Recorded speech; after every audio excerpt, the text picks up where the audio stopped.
तो आज हम लोगों के सामने एक प्रॉब्लम दिया हुआ है, पाथफाइंडर का प्रॉब्लम है from Newton's laws of motion से। तो एक बार प्रॉब्लम को रीड कर लेते हैं। बता रहा है a bead of mass m which can slide on a straight horizontal frictionless rod is being pulled with the help of a light inextensible string या thread of length l in such a manner that the end p of the thread which is being pulled moves with a constant speed v naught, always directed along the thread. Find an expression for the tensile force T in the thread at an instant when the thread makes angle theta with the rod.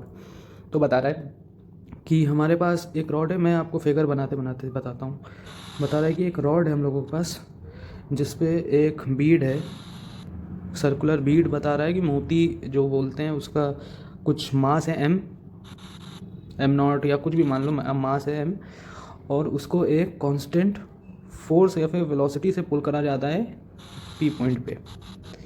यहाँ पे एक constant velocity है, इस direction में इधर से पुल करा जा रहा है, और ये एक एंगल थीटा नॉट या फिर थीटा बना रहा है विद दिस लाइन या फिर विद दिस रॉड।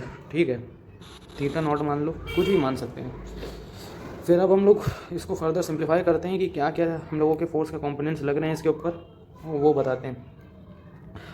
तो एक तो हमारे पास इसकी एक हॉरिजॉन्टल वेलोसिटी आ जाएगी, v1 नाम से एक हॉरिजॉन्टल वेलोसिटी आ जाएगी, और इसके ऊपर एक नॉर्मल रिएक्शन लगेगा by the rod. Normal reaction upward की तरफ लगेगा बाय द रॉड, और सिंस इस तरफ से एक वेलोसिटी की वजह से पुल करा जा रहा है, तो यहाँ पर एक आएगा हमारा टेंशन फोर्स, टी नाम दिए गए, और इस स्ट्रिंग की हमें लंबाई दी हुई है एल दिया है, और मतलब हमें बताना है टेंशन जो आएगा वो एक फंक्शन ऑफ थीटा ही आएगा इस क्वेश्चन के हिसाब से। तो मतलब हमें यही बताना है कि क्या टेंशन फोर्स होगी उस टाइम पर, और हम लोग इसका एक्सेलरेशन भी बहुत आसानी से निकाल सकते हैं। तो फिर अगर अभी हम लोग इसको काइनेमेटिक्स से सॉल्व करने चले, तो काइनेमेटिक्स में सॉल्व करने में ये दिक्कत आएगी कि आपको बहुत सारे इक्वेशंस मिल जाएंगे और आप डिफ्रेंशिएट करते करते बहुत मतलब कॉम्प्लेक्स हो जाएगा वो मेथड। तो इसलिए हम लोग इसको नॉन इनर्शियल फ्रेम से करते हैं। रेफरेंस फ्रेम हम लोग एक ले लेंगे, उससे फिर हम लोग सॉल्व करेंगे और बहुत ज़्यादा आसानी से ये प्रॉब्लम सॉल्व हो जाएगा। तो इस पर पार्टिकल पे कोई सूडो फोर्स नहीं लगेगा क्योंकि इनर्शियल फ्रेम में है पार्टिकल। तो एक बात मैं बता दूं कि पार्टिकल जो है, जो स्ट्रिंग की लेंथ है वो नहीं चेंज होगी। वो कैसे चेंज हो जाएगी? क्योंकि इसको एक कांस्टेंट वेलोसिटी से पुल करा जा रहा है पी पॉइंट के अबाउट, तो फिर इसकी लेंथ तो चेंज नहीं होगी। तो उस हिसाब से ये पार्टिकल सर्कुलर मोशन में मूव करेगा, ऐसे सर्कुलर मोशन में मूव करेगा। मैं ये बता रहा हूँ कि जब रॉड नहीं होता तब ये सर्कुलर मोशन में मूव करता अबाउट पॉइंट पी। तो फिर इसका एक फर्दर बनाते हैं कि जब ये पार्टिकल सर्कुलर मोशन में मूव करेगा with respect to point P, इसको लिखते हैं with respect to P particle will move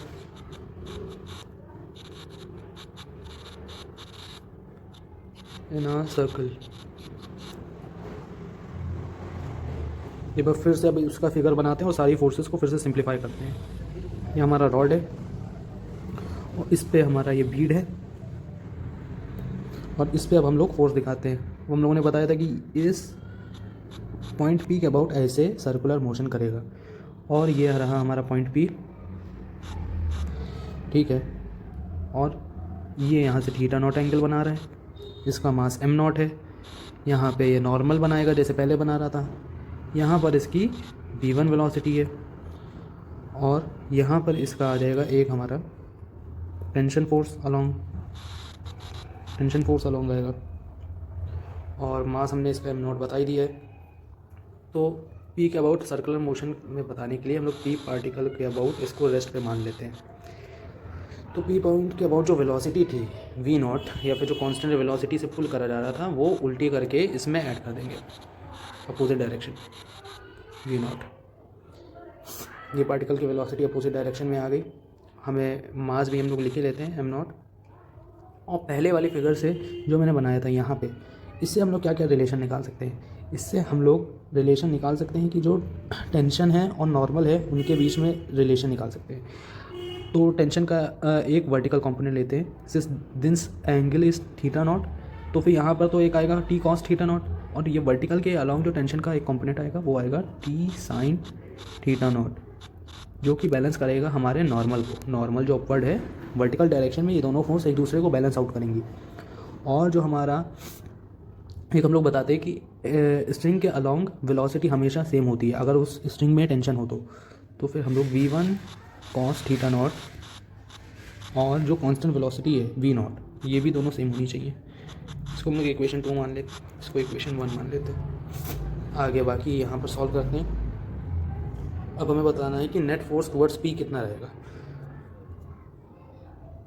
इसका भी एक एंगल निकाल ही लेते हैं साथ ही साथ। Since this angle is theta naught तो ये 90 होगा, और ये 90 माइनस थीटा होगा तो ये होगा वापस से थीटा नॉट। तो आ जाएगा नेट फोर्स टुवर्ड्स P। तो ये एक लग रहा है हमारा वर्टिकल में टेंशन का वर्टिकल कंपोनेंट और ये नॉर्मल का, या फिर आप ऐसा भी कर लो कि नॉर्मल का कंपोनेंट और टेंशन को बैलेंस कर लो। तो नॉर्मल का कंपोनेंट ले लेते हैं इस डायरेक्शन में और टेंशन का तो है ही है, तो ले लेते हैं N sine theta naught minus T को ज़्यादा आएगा क्योंकि माइनस का एन साइन थीटा नॉट आएगा, और टेंशन की वजह से पुल करा जा रहा है इसलिए टी आएगा, और पी पॉइंट के अबाउट बता रहे हैं इसलिए टी पॉजिटिव आएगा। Is equal to M V square by R होता है। तो आर इससे और इसके बीच की दूरी लेंथ जो है वो एल है, और एम वी स्क्वायर, एम हमें बता दिया था एम नॉट मास है, या फिर एम ले लो कुछ भी ले लो।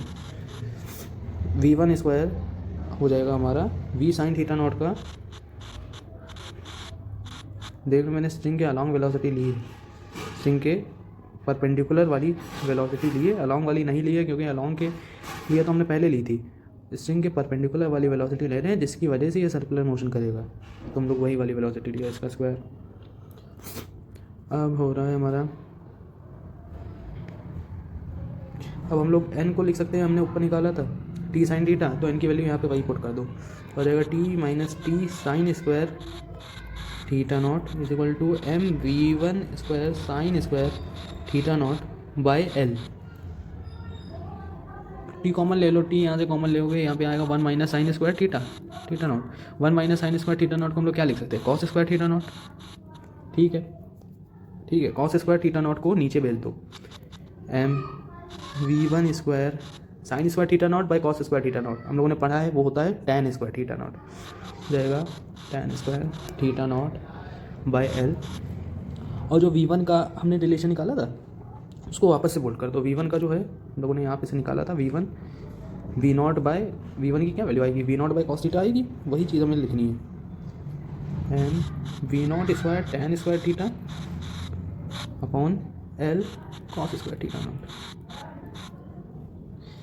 ठीक है, देखा हम लोगों ने बहुत आसानी से बिना काइनेमेटिक्स का यूज़ करे बहुत आसानी से इस प्रॉब्लम को सॉल्व कर लिया विथ ओनली यूजिंग बेसिक जो एनएलएम का जो बेसिक पार्ट है बस वही को यूज़ करके और सर्कुलर मोशन का हेल्प लेके हम लोगों ने इस प्रॉब्लम को सॉल्व कर लिया। और अगर आपको एक्सेलरेशन निकालना है, एक्सेलरेशन में इंटरेस्ट है ये कैसे निकालेंगे, तो वो तो हमारा आ जाएगा जो हॉरिजॉन्टल कंपोनेंट है टेंशन का जिसकी वजह से पार्टिकल मूव कर रहा है उसी की वजह से एक्सेलरेशन होगा, तो वो हो जाएगा हमारा T cos theta naught by N. और यहाँ पे से हमारे एक्सेलरेशन की वैल्यू आ जाएगी V0 square tan square theta naught by L cos theta. ठीक है।